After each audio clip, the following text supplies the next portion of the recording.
అన్నమాట. అలాగే మానవుడిగా ఉన్న ప్రతి ఒక్కళ్ళు కూడా మాధవుడి యొక్క లక్షణాలు మనం అలవరుచుకుంటే నిత్య జీవితంలో మనం కూడా పర్సనాలిటీ డెవలప్మెంట్ అవుతుంది. మనకు అన్ని పరాలుగా కూడా మంచి అనేది జరుగుతుంది. మానసికమైన అశాంతి లేకుండా ఉన్నంతలో చాలా సంతోషంగా ఆనందంగా జీవించగలుగుతాము. అన్ని పరాలుగా కూడా చాలా చాలా చాలా చాలా బాగుంటుంది. అంటే జీవితాన్ని పరిపూర్ణం చేసుకోవాలి అంటే కృష్ణుడికి సంబంధించిన కథల్ని కానీ గాథల్ని కానీ అలాగే మహాభారతం భాగవతం ఇట్లాంటి వాటిని సూక్ష్మంగా మనం ఏమన్నా చదువుకుంటే మనకి ఆ యొక్క లక్షణాలు మనకు కూడా అంటి మనం దానివల్ల మనకేమన్నా ఉన్నా కానీ దోషాలు ఇవన్నీ కూడా తొలగిపోయి మనం అనుకున్న పనుల్లో అన్నిట్లో కూడా పరిపూర్ణంగా సక్సెస్ కాగలుగుతాము. అన్ని పరాలకు కూడా మంచిగా యోగించి లాభిస్తుంది. ఏదో వస్తుందనే భావనతో కాకుండా భగవంతుడిని మనం పొందాలి. భగవంతుడు ఎప్పుడూ మనకి తోడుగా ఉండాలి. జన్మాంతరాలు కదా మనకి తోడుగా ఉండాలి అనే భావనతో కనుక మనం చేసినట్లయితే కిందటి జన్మలో చేసిన పాపకర్మలన్నీ తొలగిపోతాయి.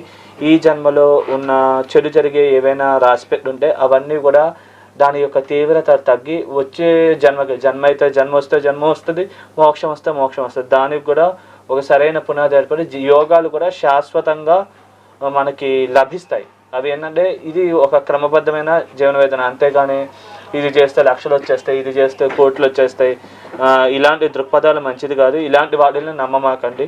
ఇట్లా చేస్తే కనుక చేసుకుంటే క్రమబద్ధంగా ఇలా ఉండి మధ్య మధ్యలో దైవికంగా చేసుకుంటే నిజంగానే వస్తాయండి. లక్షల కోట్ల రావనేం కాదు.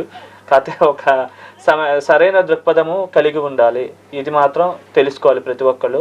ఇవి తెలుసుకోకపోవడం వల్ల తెలవకుండా బ్రాహ్మణుల మీద దైవం మీద కొన్ని సందర్భాల్లో నమ్మకం కోల్పోతుంది. ఆయన పూజ చేస్తే ఏమొస్తుంది, ఇది చేస్తే మనం ఏంటంటే ఎప్పుడు వదిలిపెట్టకూడదు. చేస్తూ ఉంటే ఆటోమేటిక్ ఇంప్రూవ్మెంట్ వస్తుంది. చేస్తుంటే ఇంకా చేయాలనిపిస్తుంది మీకే. అదేంటంటే ఇది తెలుసుకుని సెల్ఫ్ మోటివేట్ అయ్యి మనంతట మనం బాగున్నప్పుడు బాగోనప్పుడు కూడా చేసుకోవాలి. చేసుకుంటే మనము ఎప్పుడు ఒకలాగానే ఉండాలి అనమాట. ఏంటంటే మనము బాగా డబ్బులు వచ్చినప్పుడు ఒకలాగానే ఉండాలి, రానప్పుడు ఒకటేలాగా ఉండాలి. కృష్ణుడైనా రాముడైనా ఎవరైనా కానీ అదే మనకి బోధిస్తారనమాట. అంతేగాని వచ్చినప్పుడు బాగా పొంగిపోవడం, అదే ఏమీ లేనప్పుడు నిజంగా బాగా డౌన్ అయిపోయినప్పుడు విపరీతంగా భక్తి అయిపోవడం అలా కరెక్ట్ కాదు.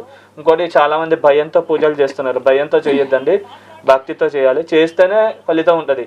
ఇదే నిజం. అంటే మళ్ళీ మీరు అబద్ధాలు ఇలా నమ్ముకుంటూ ఉంటే కనుక ఇది చేస్తే లక్షలు వచ్చేస్తాయి, ఇది చేస్తే కోట్లు వచ్చేస్తాయి అంటే లక్షల వ్యూస్ వస్తున్నాయి యూట్యూబ్లో. ఇది సరైన దృక్పథం కాదండి. అది వేరే లాగా వెళ్ళిపోతుంది. నెక్స్ట్ జనరేషన్కి ఇట్లాంటి దృక్పథాలు మంచిది కాదు. మీరే ఎంకరేజ్ చేస్తున్నారు. ఇది గమనించుకోండి.